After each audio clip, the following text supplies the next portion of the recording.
महानुभाव पंथ के संस्थापक सर्वज्ञ चक्रधर स्वामी महाराज के गुरुवर्य गोविंद प्रभु महाराज का 800 से 850 साल पहले रिद्धपुर में निवास रहा। उन्होंने इसी स्थान से परिभ्रमण किया था। वे जिस स्थान पर गए थे उन सभी स्थानों को भविष्य में तीर्थस्थल के रूप में विकसित किया गया। उस समय के आद्य गुरु परम महंत बाईदेव बास की स्थान पोथी में इसका उल्लेख है।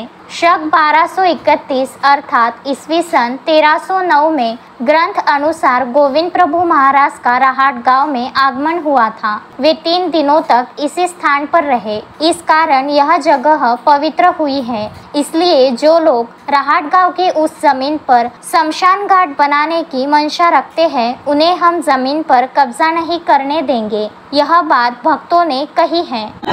मी डॉक्टर चंद्रशेखर गिरी रहाटगावचा रहिवासी आहे। रहाटगावचं प्राचीन स्वातंत्र्याच्या आधी काळापासून म्हणजे 1947 स्वातंत्र्य मिळालं, पण त्याच्या आधीपासून रहाटगावची स्मशानभूमी रेकॉर्ड ऑफ राईटवर 1926 पासून रेकॉर्डवर आहे आणि ती जागा आहे 2 एकर 20 गुंठे। 2 एकर 20 गुंठ्यावर महानुभाव पंथाच्या लोकांनी मंदिरं बांधले आणि त्यानंतर गावातल्या लोकांनी विरोध नाही केला। त्याच्यानंतर ती स्मशानभूमी आजतागायत चालू आहे, पण मंदिर त्यांनी वाढवून घेतल्यामुळे मंदिर अतिक्रमणमध्ये आहे आणि मंदिर वाढवून घेतल्यामुळे त्यांना स्मशानभूमी नको आहे आणि त्याच्यासाठी त्यांनी 6 तारखेला तहसीलदार साहेबांकडून एक आदेश पारित केला आणि त्या जो फेरफार जो आहे आदेश पारित केला 6 तारखेला।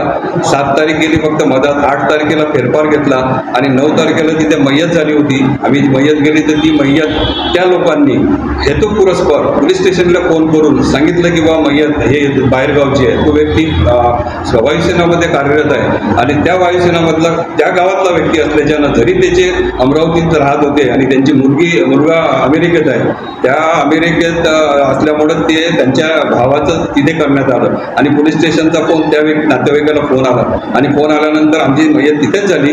पण रात्री त्या गृहस्थाला फोन आला की तुमचा 7/12 बदललेला आहे। म्हणजे आमची 6 तारखेला विजय लोखंडे तहसीलदार साहेबांनी आदेश पारित केला आणि 8 तारखेला फेरफार घेतला। 9 तारखेला ऑनलाईन 7/12 उपलब्ध होते। याच्यापेक्षा काय सांगावं म्हणजे आणि आम्ही 1.5 वर्षापासून अक्षरशः कलेक्टर साहेब, CP साहेब, तहसीलदार असो, मनपा सगळ्यांचे 1.5 वर्षापासून आम्ही पायपीट करत आहे। कोणीही आम्हाला हे केलं नाही। कलेक्टर साहेबाला आम्ही 2 तारखेला एक शेतकऱ्याचा मोर्चा असताना ॲप्लिकेशन दिलं आणि 6ला ही ऑर्डर पास करते। तहसीलदारांनी जी ऑर्डर पास केली त्याच्यात सगळे कागदपत्र आधी ऑलरेडी तहसील कार्यालयात जमा आहेत। समाचार संकलन अशोकभाई जोशी।